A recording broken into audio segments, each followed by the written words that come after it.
از اینا که نمیدونن چیه بازیش کنی. خودش جا گذاشته نریزه باز نمیشه بازش میکنی.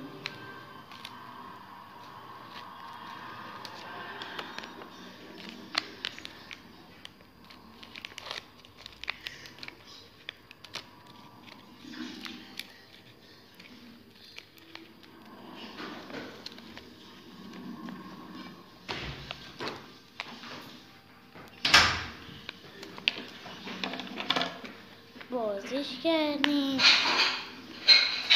خیلی چنده که اینه توش معلوم نیست. کاسه میاره میریزه این تو.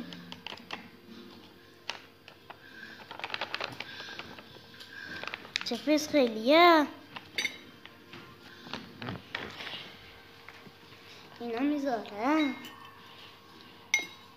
نمیشه خوردش.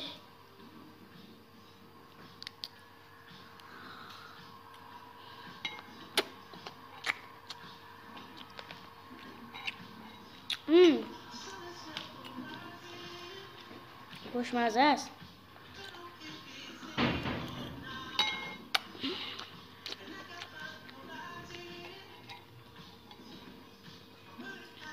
یه بافتی باحالی داره مثل جیله است.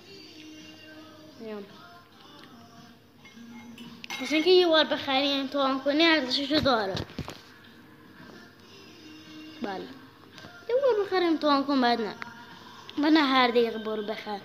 70,000 تومان یادتون باشه. چینی هم هست باباتون دعواتون نکنه مثل من.